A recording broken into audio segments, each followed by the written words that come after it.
Et ça va, là, t'as Comme bien, quoi, ça parfois, on rit de choses qui sont tristes. Hein. T'as retrouvé l'usage, ça va? Pas encore bien. Et tu fais Tu vois, de la rééducation? Il n'arrive plus à nous frapper. Pour comme l'instant, avant, pas. Par contre, comment ils t'ont endormi, ça m'intéresse. Alors, ils m'ont piqué ici, sous le bras. Ah ouais. Et je m'étais dit, waouh, ici, c'est super sensible. Ah, tu c'est vois, sensible. c'est sensible. Tire un poil, t'as des larmes. Hein. Ah oui, mais C'est pas que sous le bras d'ailleurs. Mais, c'est des glandes horripilaires quand même. ouais, mais et alors, l'anesthésiste est arrivé, puis tout d'un coup, il me dit, vous connaissez un Peter Schmidt, Jonathan? Je dis, assez bien, j'étais là à sa fabrication. et c'était un gars de promo. Ils ont fait les études Et c'est lui qui ensemble. t'a anesthésié? Ouais.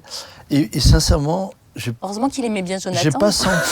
j'ai pas senti quand il a... Il a piqué. Bah, j'ai senti bien sûr un peu, mais ça c'est... Mais ça t'a endormi tout le bras ou juste la main? Ah non, tout le bras. Tout Ah le ouais. bras, ouais, alors là, tout le bras. Et Ah, après, c'est c'est bien. bizarre, puisque je devais prendre le train. Ah ouais. Tu vois, mais Ah tu, oui, tu oh dois là prendre, là, tu quand dois je prendre pense le à ça. bras. D'ailleurs, ils te disent, faites attention, mettez le bras dans l'écharpe, parce que certaines personnes l'oublient et ils Ah tombent, oui, Ah, il tombe. et ils se démettent l'épaule. ah oui. Ah ouais, bah ouais. Ou ils se font des déchirures. Ah oui. Mais oui. C'est pire qu'avant en fait. Ouais. Ah ouais. Bah, c'est-à-dire que, franchement, c'est vraiment un poids mort. Ouais, ouais, c'est ça. Et alors, c'est terrible, parce que tu le prends comme si c'était étranger à ton corps. Mmh. Ouais, c'est comme mort. Ouais. Ouais, tu vois, tu le prends, tu le mets là. Ok, Allez, chers hop. amis, on commence? Mais oui, bon, nous on est prêts. C'est parti, bah eux aussi, ça tourne depuis quelques instants. Donc, jingle, on peut lancer le jingle.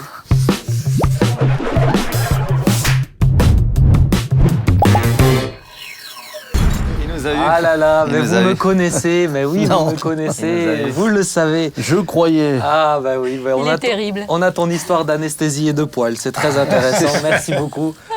Tous nos auditeurs et ceux qui nous regardent seront très heureux de le savoir. Oh. Bonjour à tous, Moi, j'ai pas dit bonjour grand-chose. à toutes et vraiment je suis très heureux d'être avec vous pour cette émission. Alors je suis bien entouré. Avant de refaire la présentation, il y a une nouvelle personne qui nous accompagne.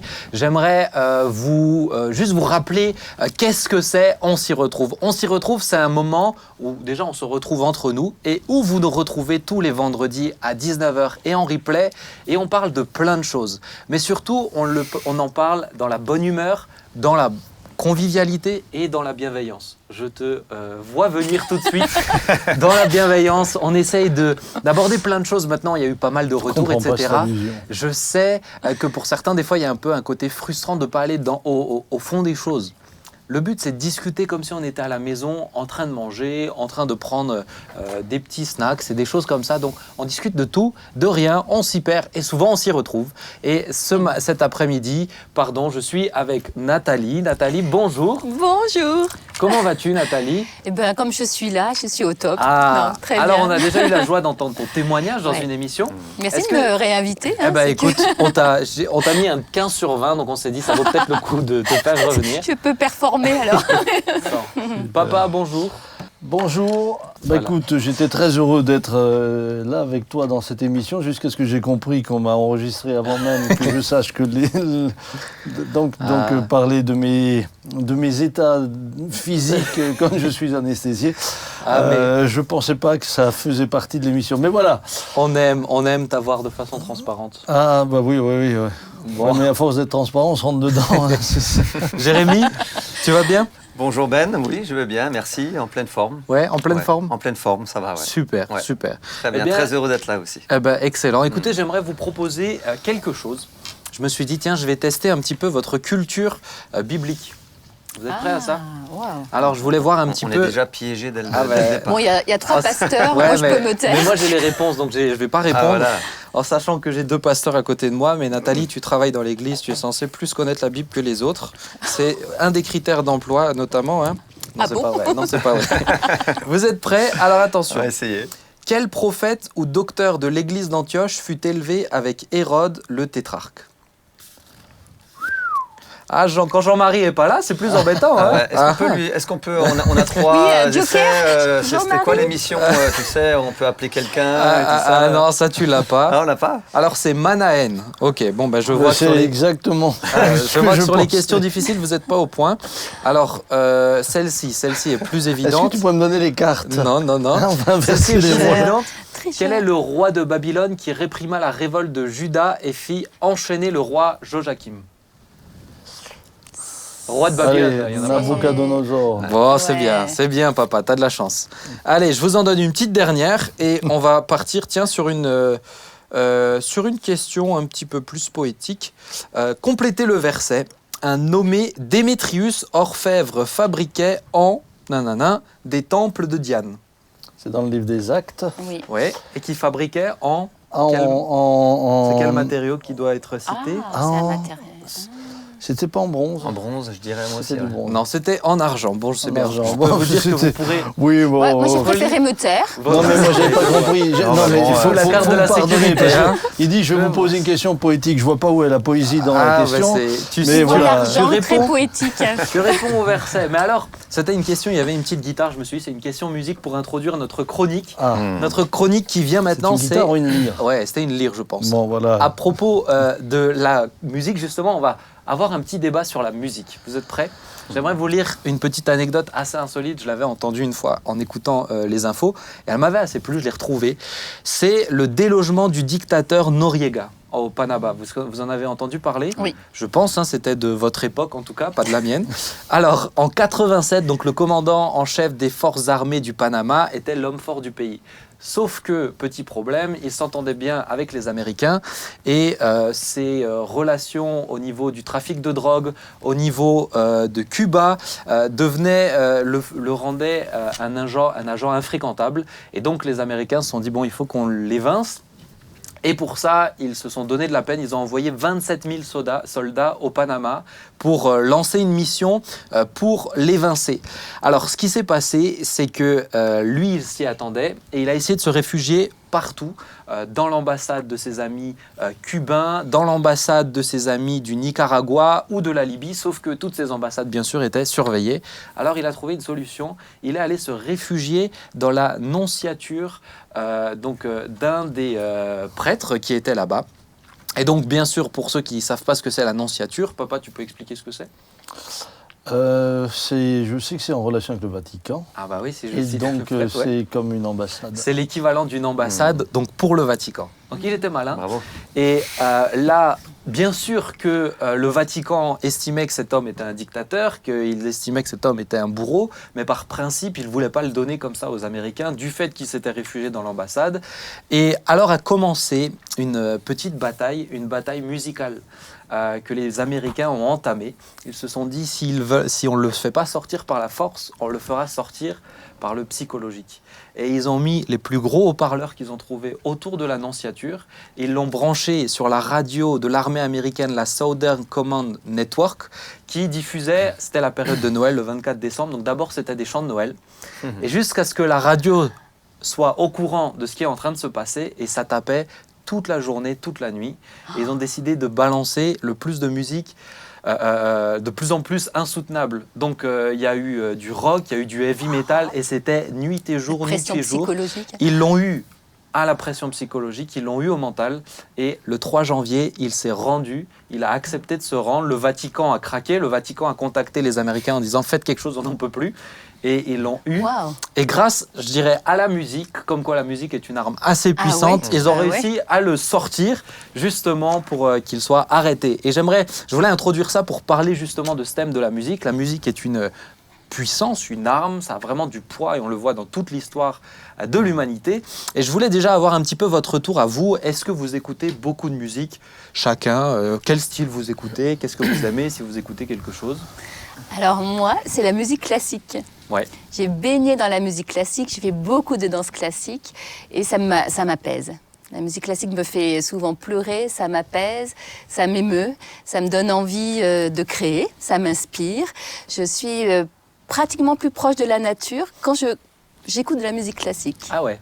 Qui est ton compositeur préféré? Ah, il y en a plusieurs, hein. Alors, Mozart, j'aime beaucoup.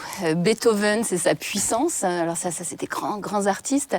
Mais Rostropovitch, j'aime énormément. Enfin, je pourrais en écouter toute la journée. Moi, c'est Satie et Debussy. Papa, toi, qu'est-ce que tu écoutes? Ah Alors ouais. moi, je ne peux pas Romantique. dire, Ah, je c'est peux romantique, pas ouais. dire que je suis limité par un style. Ouais. C'est plutôt par période. Il y a des moments où je vais aimer écouter de la musique classique. Une musique qui me convient peut-être plus et Le plus heavy régulièrement, c'est le jazz. Ah, je pensais que c'était le heavy metal. C'est le jazz, le gospel, etc. Et puis alors, j'aime beaucoup le jazz tzigane. Ah ouais. Donc voilà. Mais je ne peux pas dire que... Je pourrais très bien écouter du R&B, ça ne me pose pas de problème. Je peux écouter du gospel, je peux... suivant les paroles, évidemment, tout dépend de ce qui sous-tend cette musique et le style. Ouais.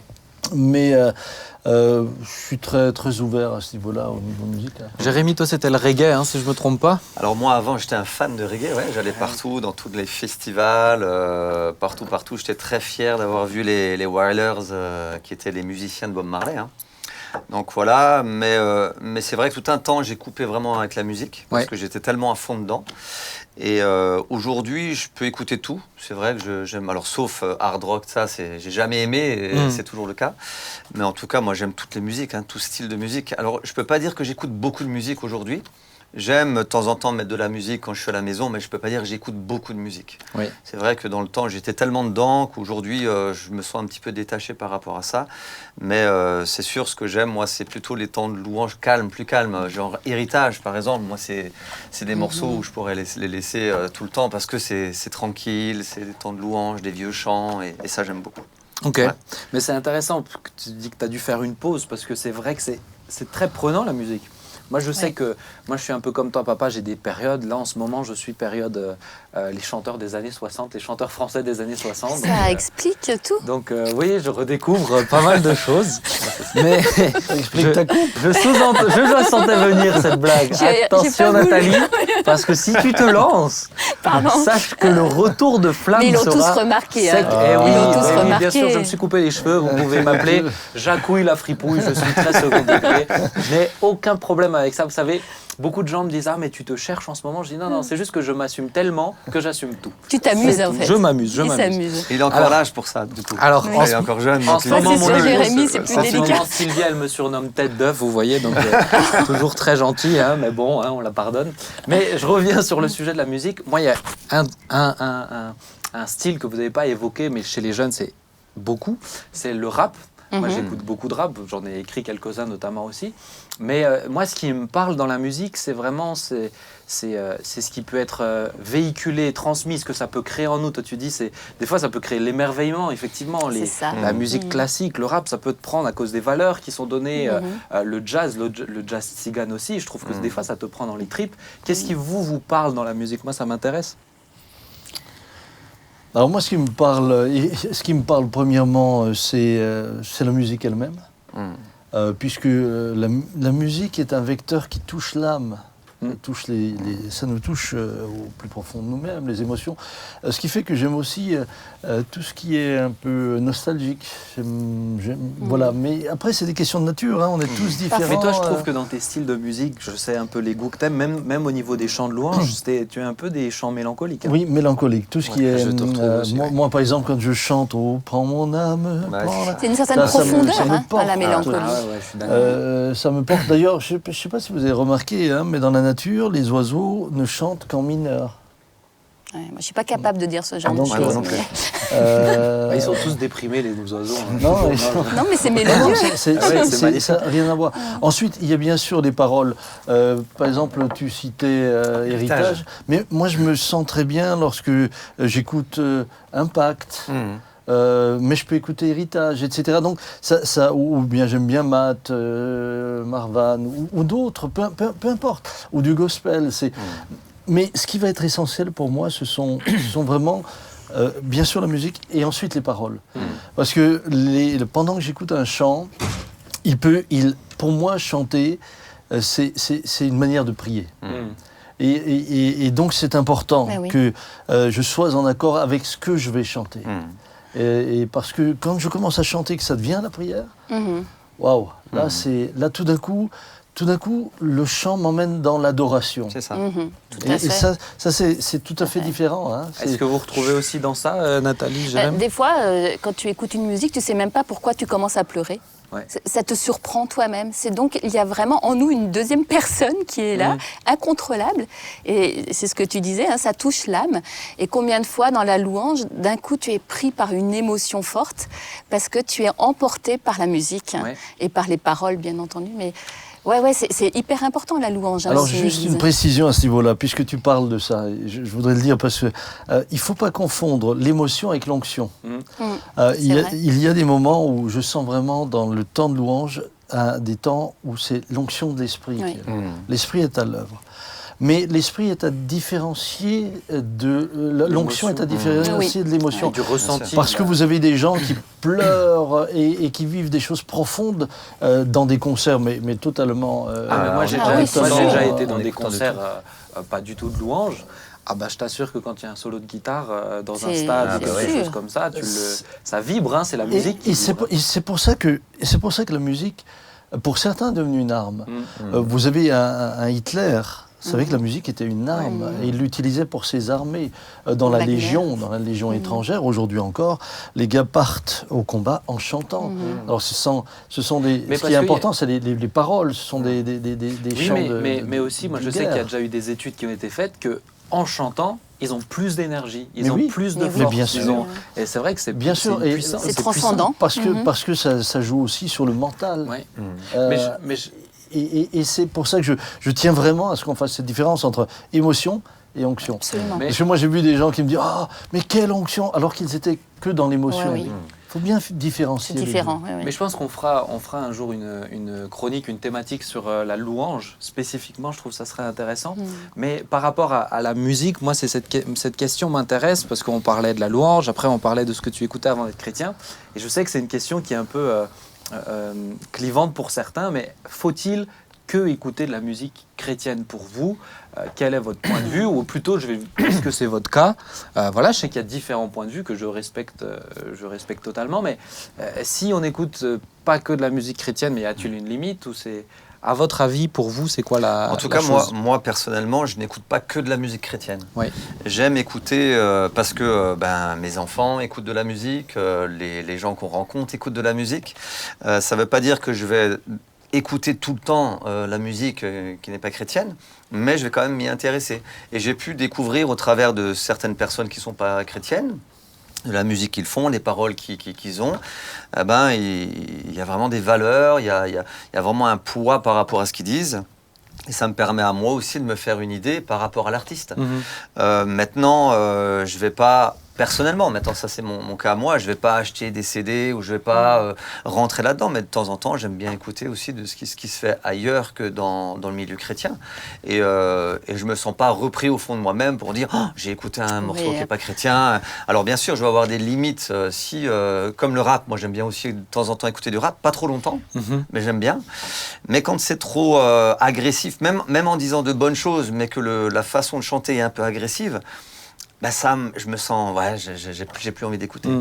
Ou ça peut être un rap très, très cool, disons, chanter très cool, mais avec des paroles qui ne me conviennent pas, parce que beaucoup de gros mots, ou de la violence, et du coup, là, ça ne me convient pas non plus. Nathalie, tu te... En fait, moi, je pense qu'on aime le beau. Ouais. Donc, à partir du moment où les paroles sont magnifiques, il y a des auteurs-compositeurs. Jean-Jacques Goldman, pour moi, il a écrit des chansons inoubliables. Et c'est quelqu'un qui ne vieillira jamais. Alors, c'est plus dans ma génération, je te vois sourire. J'allais le dire pour toi. Parce que... mais il y a des jeunes qui chantent Goldman aujourd'hui. J'aime beaucoup les paroles. Je veux dire, moi j'ai découvert, pardon, je coupe vite, mais j'ai découvert un artiste que je ne connaissais pas du tout, Soprano par exemple. Alors je ne dis pas qu'il a fait tout bien, enfin je ne connais pas tout ce qu'il a fait. Mais je trouve qu'il y a des chants qui sont tellement percutants, quoi. Je veux dire, ces paroles sont profondes. Enfin, c'est ça. Et ils nous emmènent à réfléchir. Et voilà, moi je l'ai découvert lui, et je me dis, c'est pas mal. En tout cas, je trouve ça bien. Je pense que le problème, c'est que vite on catégorise, on dit que c'est souvent, moi l'argument que j'entends, ça va être c'est souvent le rap. Mais parce que les personnes qui le font ne sont pas des bonnes personnes, etc. Mais si on reprend des compositeurs classiques, certains, pour avoir des vies dissolues, ils ont été vraiment manifestés. Et c'était connu à cette époque-là. Maintenant, moi, je sais que, par exemple, il y en a qui ont cette conviction, et c'est la conviction qu'il faut respecter. Tout ce qui n'est pas conviction est péché. C'est ça. Mais si tu es convaincu qu'il ne faut pas que tu écoutes de musique non chrétienne, alors là, c'est très important. Maintenant, un chrétien peut faire de la musique qu'on cataloguerait de non chrétienne, c'est-à-dire qu'il n'est pas en train de citer un verset toutes les deux paroles. Mais c'est sa valeur, c'est ce qu'il véhicule dedans. Alors moi, je voudrais quand même faire une remarque là. Qu'est-ce qu'on appelle musique chrétienne et musique non chrétienne? Puisque quand on parle de musique, on ne parle pas de paroles. Le heavy metal, par exemple. Quand on parle de musique, on ne parle pas de paroles. Bon. Vous avez toutes sortes, pardonnez-moi, mais vous avez des compositeurs classiques qui ont fait des musiques extrêmement violentes. Et d'ailleurs, Hitler se nourrissait de musique Wagner, extrêmement violente, celle de Wagner. La question pour moi, elle se pose un peu autrement. C'est-à-dire, est-ce qu'on peut écouter de la musique chrétienne ou non? Est-ce qu'on ne peut que lire des livres chrétiens? Est-ce qu'on ne peut que lire des magazines chrétiens? Est-ce qu'on peut s'habiller chrétien? C'est plutôt à ce niveau-là qu'il faut avoir une analyse globale. Est-ce que je ne peux plus que mettre mes enfants dans une école chrétienne? Est-ce qu'ils ne peuvent plus que faire du sport dans une équipe chrétienne? Parce que si vous ne faites que l'analyse dans un domaine, je trouve que c'est faux. Maintenant, il y a une remarque que je voudrais faire, c'est que certaines personnes ont été addictes à certaines musiques. C'est ce que j'ai et qui les ont menées très loin. Très loin. Et là, je crois qu'il est bon parfois de savoir ne plus réécouter ces musiques-là. Je crois que ça, parce que ça fait partie de réellement chez eux ce qui était l'ancienne nature. Mais disons, en l'ayant vécu, dans le temps, quand j'étais plus jeune, on regardait des concerts de Bob Marley, par exemple, mais on était, je dirais pas en transe, mais tu le vis, c'est comme si tu y étais, quoi. Je veux dire, tu vivais quelque chose à l'intérieur de toi. Et mais il y a quelque chose presque de l'ordre spirituel. Mais oui, non, c'est pas presque. Il y a quelque chose de l'ordre spirituel. Et c'est pour ça qu'en tant que chrétien, j'ai dû, quand vraiment le Seigneur m'a touché, j'ai tout arrêté. J'ai pris tous mes CD, parce que j'avais, tu parlais de conviction, une conviction profonde en moi. J'ai tout pris, le soir même, j'ai tout cassé. J'ai mis dans un sac poubelle, j'ai tout jeté. Et pendant des années, j'ai plus du tout réécouté du reggae, du Bob Marley. Enfin, je me suis écarté vraiment de la musique. Mais je veux juste rebondir sur ce que tu disais et ce que tu allais dire. Mais quand je disais presque toujours de l'ordre spirituel, c'est qu'aujourd'hui un discours qu'on entend, c'est quand c'est non chrétien, c'est forcément démoniaque. Et c'est là où moi je suis pas tout à fait d'accord avec ça non plus. Non, moi non plus. Je pense que ça limite aussi. Pas plus qu'un peintre qui peint un magnifique tableau qui représente la création. C'est pas démoniaque parce qu'elle n'est pas chrétienne. Je pense qu'il y a des personnes qui sont obligées de se mettre des limites personnelles, des cadres, parce qu'elles elles ont du mal à évaluer et ça les rassure de dire ça c'est pas bon et ça c'est bon. Mais parce qu'elles n'ont pas réfléchi, elles n'ont pas vraiment demandé à Dieu d'ailleurs, ou je ne sais. En tout cas, elles se connaissent mal également. Après, je voulais juste dire autre chose parce que tu dis je vais dire ce que tu voulais dire. Je voulais absolument pas dire ça, mais j'ai cru lire. Donc ça t'aidera quand même à te rappeler que tu es pas dans la tête de ton père. J'ai cru lire en toi. Eh bien, tu as cru. Mais tu as cru. Lustre cru. Oh là là. Celle-ci, on la coupera pas non plus. Papa. Tu l'assumes jusqu'au bout. Il faut bien que même les plus petits s'y retrouvent dans mon humour. C'est plus les plus vieux. Mon petit Aaron et mes petits-enfants. Ce que je voulais dire, c'est que ce qui est important pour moi, c'est quelle est la source de l'inspiration. On peut dire que David a été inspiré. Et dans son inspiration, il y avait une inspiration qui venait vraiment de l'esprit. De la même manière, on peut avoir des gens qui sont inspirés par des esprits. Donc la différence va aussi être là, mais on peut aussi avoir des gens qui sont inspirés, simplement, ils sont inspirés en tant qu'être humain, c'est des poètes, etc. Donc c'est pour cela que ce qui m'a toujours, souvent on revient vers moi, on dit oui, mais dans l'église, il faudrait tel genre de musique, tel genre. Mais écoutez, c'est un faux débat. C'est un faux débat. D'abord parce que à toutes les époques, il y a eu des styles de musique. C'est vrai. Et du temps de Jésus, le style de musique aujourd'hui, même les plus accrochés à ces valeurs-là ne l'écouteraient pas. Ensuite, on a aussi assimilé des styles de musique à des styles spirituels, mais parce que c'est des milieux qui les ont développés comme ça. Alors que, par exemple, les psaumes qui sont souvent chantés, eh bien, Dieu nous les a livrés, mais sans les partitions. Sans les partitions. Moi, on peut faire un psaume sur une musique classique, on peut faire un psaume avec un rythme totalement différent. Ça ne change à rien nos paroles. Donc, c'est quand même un débat souvent très piégé, et je trouve pas très équilibré, parce que justement, on se concentre là-dessus. Mais on ne s'applique pas la règle surtout. C'est ça. Mais pour moi, c'est important que, en tout cas, ceux qui nous écoutent comprennent bien. On n'est pas en train de dire que On peut faire ce qu'on veut. Non, Si vous avez une non, c'est conviction, pas ça.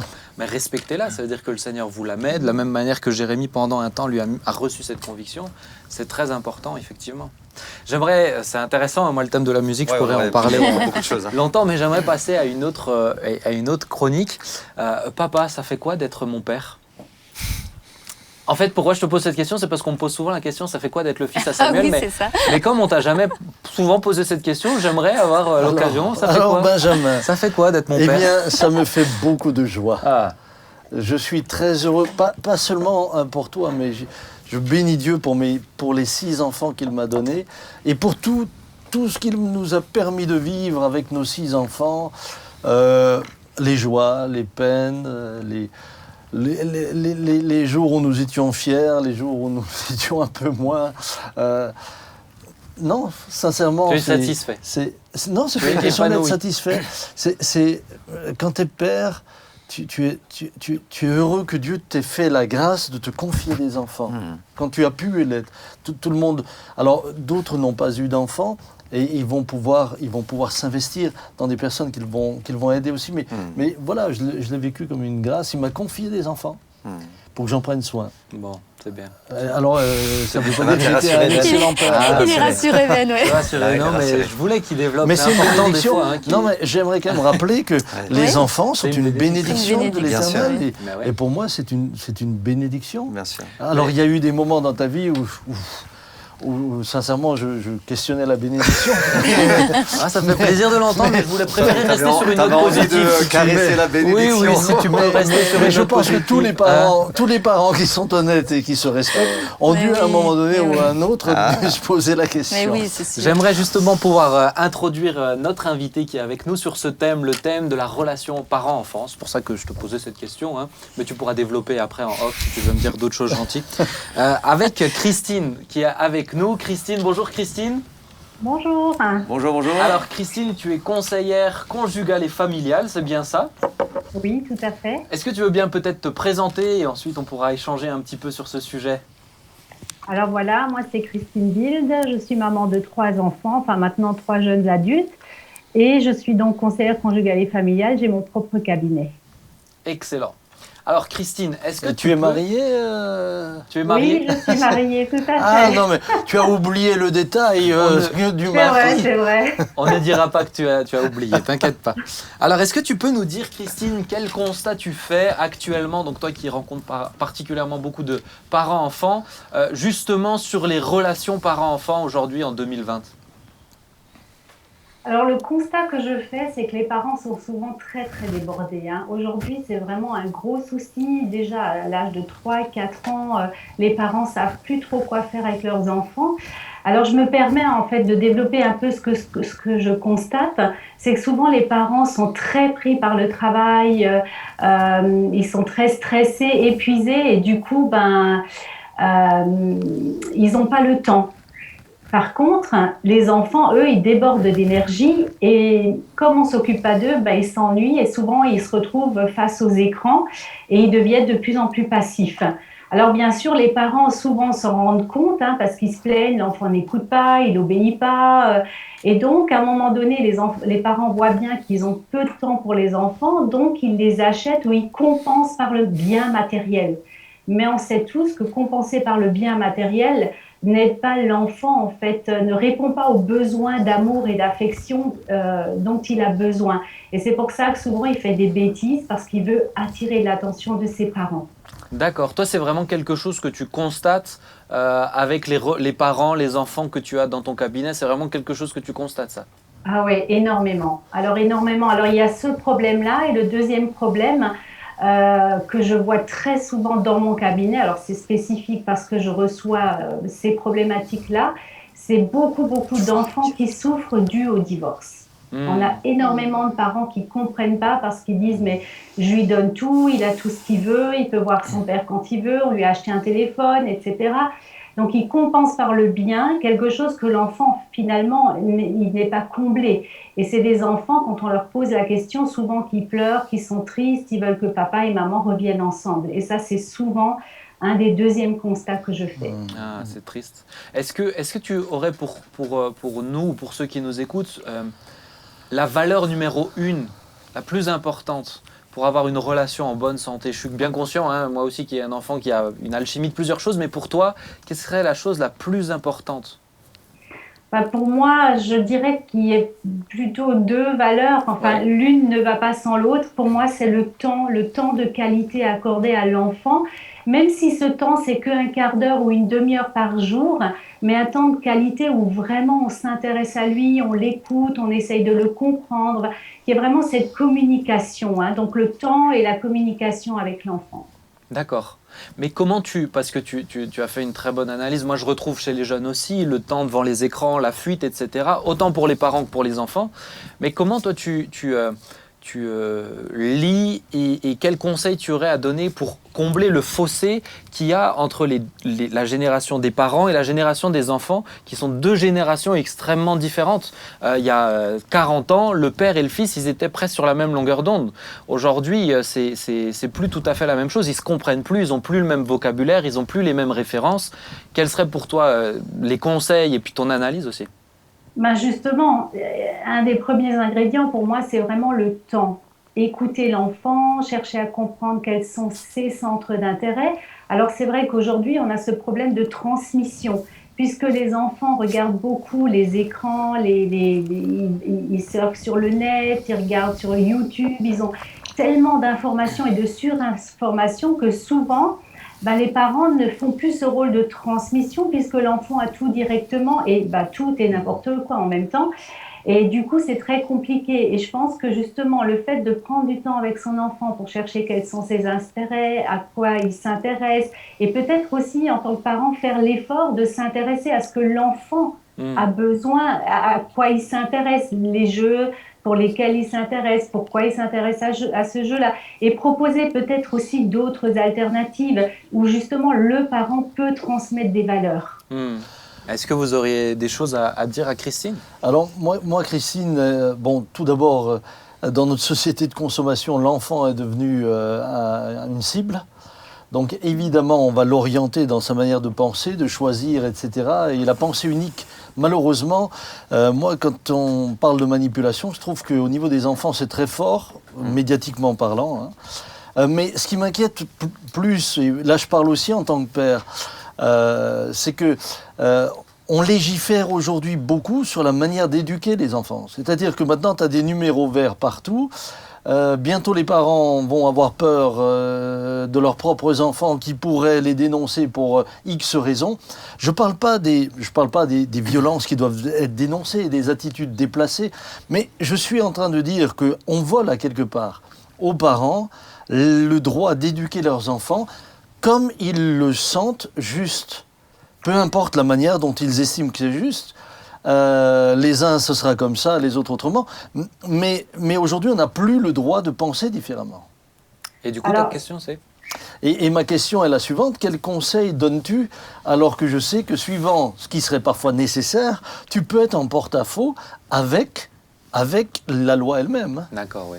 Ouais. Alors là, tout à fait. Alors je rejoins tout à fait ce que vous dites, hein, parce que effectivement, j'ai des mamans des fois, et quand on me parle de certaines choses, elles disent oui, mais j'ose pas parce que on risque de me dénoncer, ou si je lui mets une fessée, ou si je le punis, voilà, qu'est-ce qui peut arriver? Alors ça, particulièrement dans les couples, j'ai déjà pu observer ça dans les couples divorcés. Si papa donne une fessée, maman va le dénoncer. Donc c'est aussi un moyen de chantage, et effectivement, l'enfant perd complètement ses repères. Ah, c'est sûr, Et aujourd'hui, on nous donne justement des directives dans l'éducation qui ne sont pas cohérentes pour l'enfant et pour aider l'enfant à grandir. Alors effectivement, la Bible nous inspire par rapport à l'éducation saine qu'on peut donner aux enfants, enfin qu'on doit donner aux enfants, qui les aide à grandir, à se structurer, à construire leur identité. Et c'est vrai que ça va à l'encontre de certaines lois qui sont imposées ici en France. J'ai un jour... Oui. J'ai un jour fait la remarque à quelqu'un que je préfère, moi, corriger mon fils, même avec une fessée, que de voir un jour un juge le corriger en le mettant en prison. Oui, tout à fait. Parce que le problème aujourd'hui, c'est qu'on interdit à des parents de corriger leurs enfants. Alors, quand je parle de correction, évidemment, je parle de ce qui est juste. Je ne parle pas de sévices, ni de violence, ni de quoi que ce soit. Mais la société tout entière crie au scandale quand un papa ou une maman corrige son enfant. à l'inverse, cette même société, eh bien, elle reproche au juge de ne pas être assez sévère quand plus tard, il faut rectifier le tir d'une éducation qui n'a pas été faite et que malheureusement, c'est maintenant la loi qui doit le faire. Ce sont des moyens comme la prison qui sont utilisés pour rectifier le tir. Et là, je pense que nous avons aussi un message pour la société. Est-ce que Jérémy, Nathalie, vous vouliez répondre? Alors, moi, ce que je voulais juste te demander, Christine, alors c'est sûr que là, il y a un tableau un petit peu sombre, je dirais, par rapport à la famille, mais j'ai quand même aussi l'impression qu'aujourd'hui, dans notre société, et notamment les pères, sont beaucoup plus investis dans l'éducation de leurs enfants, dans l'accompagnement de leurs enfants, de prendre soin de leurs enfants. Alors que dans le temps, le père allait travailler, des fois il allait au bistrot aussi, hein, et puis après, il ne s'occupait pas trop des enfants. Alors qu'aujourd'hui, moi je trouve personnellement que les papas sont beaucoup plus présents envers leurs enfants. Je ne sais pas, tu en penses quoi, toi? Alors les papas, c'est vrai, sont de plus en plus présents, mais aujourd'hui, la peur que j'ai, alors c'est vraiment ce que moi j'ai pu constater, hein, la peur que j'ai, c'est que justement, on n'a plus une place équilibrée. Aujourd'hui, alors il y a quelques années, c'était la maman qui gérait et qui dirigeait tout, tant dans l'éducation des enfants que dans le ménage, que dans voilà, tout ce qui touchait le foyer, et le papa complètement absent. Et aujourd'hui, en fait, on est dans une inversion. Le papa prend beaucoup trop de place dans le maternage, dans l'investissement dans le foyer. Et la maman de plus en plus se détache. Alors je pense que ni l'équilibre d'il y a 20-30 ans n'était bonne, ni celle qu'on est en train de vivre, qui est très récente, hein.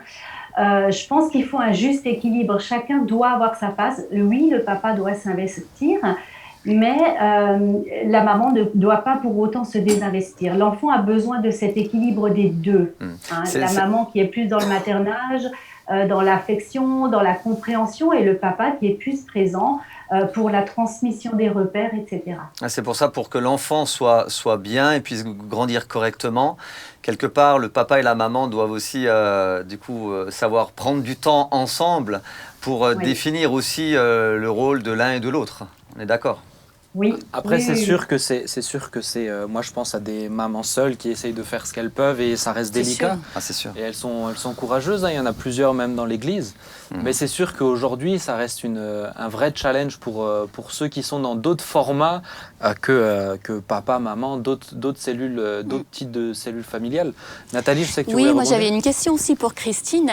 Moi, je constate chez les jeunes parents aujourd'hui qu'il y a comme une science de la pédagogie qui interdirait justement de donner une fessée ou de reprendre parce que, soi-disant, l'enfant n'est pas capable de comprendre. Et donc, il faut attendre qu'il ait l'âge de la raison, peut-être 7 ans, avant de reprendre. Mais je vois qu'il y a quand même des comportements chez l'enfant qui peuvent être problématiques. Toi, qu'est-ce que tu en penses de ça? Est-ce qu'il faut attendre l'âge de la sagesse de l'enfant? Alors moi, je ne suis pas du tout de cet avis-là. Moi, je pense qu'effectivement, très jeune, l'enfant peut comprendre avec le ton de notre voix, notre façon de réagir, donc de corriger. Alors, je ne parle pas forcément de fesser, hein, mais d'être ferme dans ce qu'on dit, d'aller jusqu'au bout. Alors souvent, c'est ça qui pêche. C'est que finalement, les parents menacent les enfants. Si tu fais pas ça, tu auras une fessée, ou je te punis par exemple, d'écran, tu as peur de regarder la télé, etc.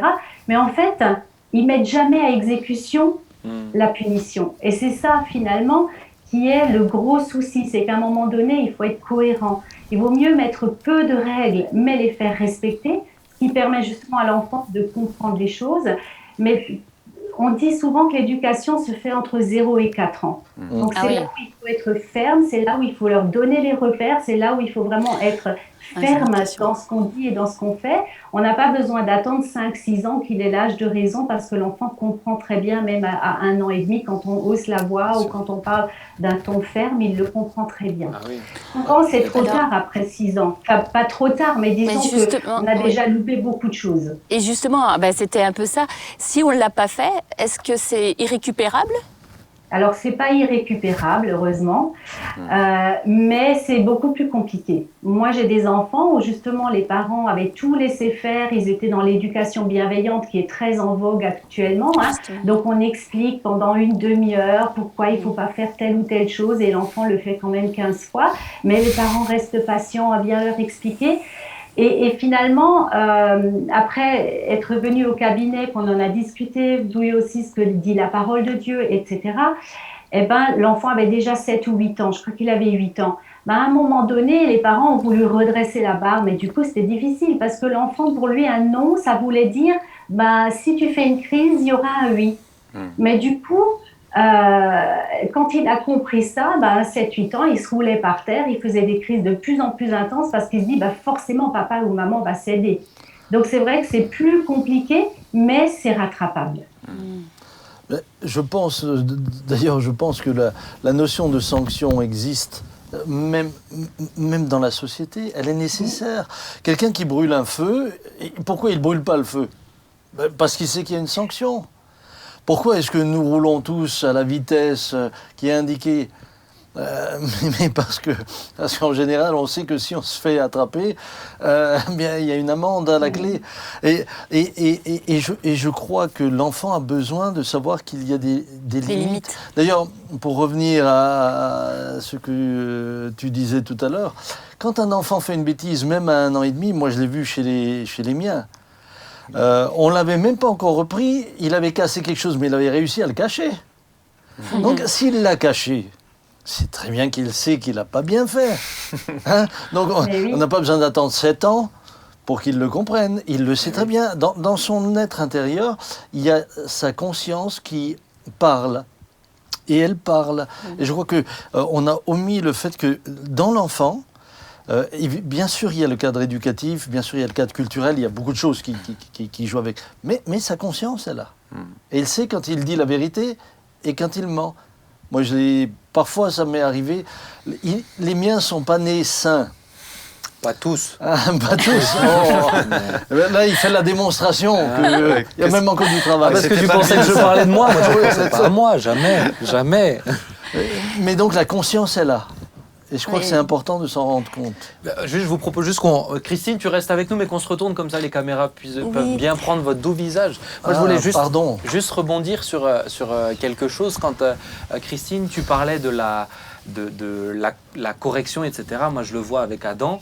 J'ai juste besoin d'élever un petit peu ma voix, qu'il est déjà avec des larmes dans les yeux sans que j'ai rien fait du tout. Parce qu'il te fait confiance. Parce qu'il me fait confiance. Maintenant, moi, ce qui me semble intéressant dans ce que Christine, tu apportais, c'est que là, on est très centré sur la sanction et c'est vrai que c'est un problème. Mais Christine, tu as rebondi sur quelque chose que moi, j'identifie aussi en étant beaucoup avec les jeunes, c'est les parents qui ne s'intéressent plus aux enfants, qui ne s'intéressent plus à ce que les enfants vivent. C'est pour ça que je parle de différence générationnelle. Il y a 50 ans, ils se comprenaient. Aujourd'hui, c'est vraiment 2 mondes différents. Et je pense que l'effort doit être, tu me corriges si je me trompe, hein, mais doit être d'autant plus intense de la part des parents pour s'intéresser. Moi, je connais par exemple, je pense à un papa là, d'un jeune, il a acheté une Play, parce que de toute façon, son fils va jouer chez ses amis. Donc il a acheté une Play pour comprendre ce à quoi son fils joue, pour jouer avec lui, pour ensuite en discuter. Et c'est excellent, parce que du coup, il y a une vraie relation, il y a une vraie communion ensemble. Et je pense que c'est essentiel que les parents prennent conscience qu'il faut s'investir d'autant plus. Maintenant, je voudrais juste quand même rebondir sur ce que vient de dire. Tu disais, mais on est dans un discours assez négatif, on parle de sanctions, etc. Est-ce que je pourrais juste vous rappeler que la Bible nous rappelle que la sanction fait partie de l'amour? Je n'ai pas dit que c'est négatif, je dis juste que c'est pas que je rebondis là-dessus quand même, parce que certains parents ont l'impression que s'ils corrigent leur enfant, c'est négatif. Mais non. Non, évidemment, et là encore une fois, on ne parle pas de la violence, on ne parle pas de tout ça, mais c'est un geste d'amour. C'est ce que Dieu fait avec nous. C'est ce que Dieu fait avec nous. C'est ce qu'il a écrit dans la Bible. Et c'est ce que l'Écriture nous dit. Donc quand en tant que parent, on se rend compte... Moi, je vous assure, un jour, j'ai vu ma mère. Ma mère voulait que j'apprenne un instrument de musique. Et puis, quand je faisais pas mes leçons, etc., de temps en temps, je recevais elle m'imposait les mains à la manière Suzanne Peter Schmidt. Comme un batteur. Quoi. Mais Alors sur le moment, évidemment que ça me plaisait pas, etc. Et que moi j'ai commencé avec de l'accordéon. Vous voyez un peu dans. Bon, et puis j'avais ma tête avec mes copains qui jouaient au foot, etc. Bien écoutez, plus tard, j'ai remercié ma mère.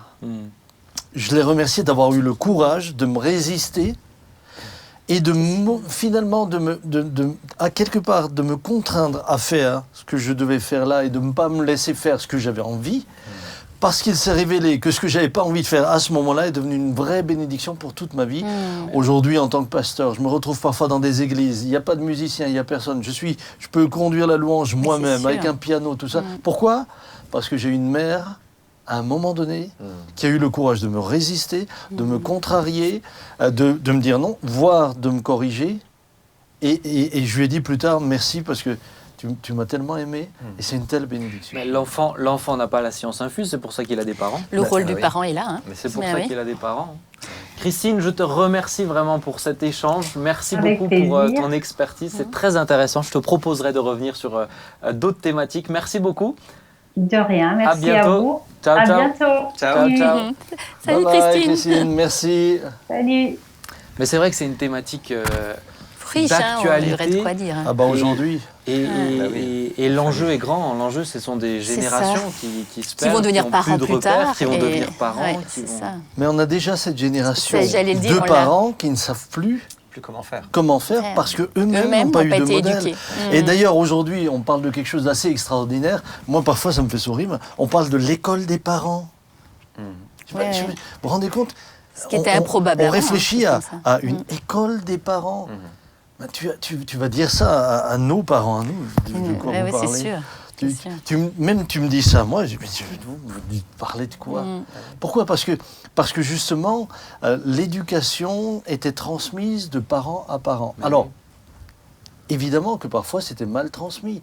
Il y a eu des parents où l'éducation, entre guillemets, qui n'était pas une éducation, c'était celle de la violence, c'était celle des coups, c'était celle de... On parle pas. Moi j'ai de mes amis de mon âge qui ont été traumatisés par un père ou par une mère. Alors, évidemment, là, mais là il y a tout un historique, etc. Aujourd'hui, on est face à des nouvelles générations. Moi, j'ai parfois des jeunes gens qui viennent me poser des questions sur l'éducation qui, moi, me semblaient évidentes. On ne me les a jamais apprises. Elles semblaient évidentes parce qu'elles faisaient partie de cette génération dans laquelle j'ai grandi où on avait encore... on pouvait corriger sans avoir le sentiment qu'on est méchant. Et parce qu'on aimait, on pouvait résister, on pouvait dire non, maintenant tu vas au lit ce soir, à cette heure-ci, mais il est que 18h. Ben oui, tu vas au lit parce que ce que tu as fait, c'est pas juste. Ou bien non, demain, tu n'as pas ta bicyclette pour une journée. Alors parfois je cédais aussi. Hein.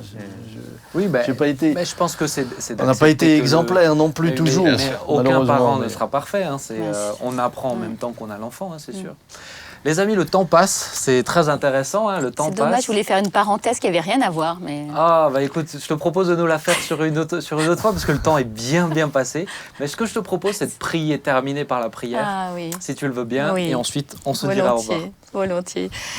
Seigneur, nous voulons vraiment te remercier parce que c'est toi notre papa, c'est toi Seigneur qui sais comment nous éduquer justement, tu es le meilleur pédagogue et c'est vrai, dans ta parole on a tellement tous les repères. Merci pour chacun des internautes qui vont suivre l'émission, merci de les bénir dans leur propre personne, dans leur famille, qu'ils puissent aussi à travers cette émission, et bien Seigneur, être encore plus proches de toi et avoir encore plus envie de dépendre de toi. Nous te bénissons et nous savons, Seigneur, que tu vas encore nous réserver de grandes bénédictions dans cette année et nous te confions toutes choses, Seigneur. Amen. Amen. Merci à chacun d'entre vous pour votre participation. Merci pour l'invitation. Et pour tous ceux qui nous regardent, je vous dis à vendredi prochain. Que le Seigneur vous bénisse. N'hésitez pas à liker la page, à partager cette vidéo. Si elle vous fait du bien, vous savez, elle peut faire du bien à vos amis, vos voisins. Même si on est chrétien, on peut parler de tout et c'est très intéressant. Donc n'hésitez pas à la partager. Et à vendredi prochain. Ciao, ciao.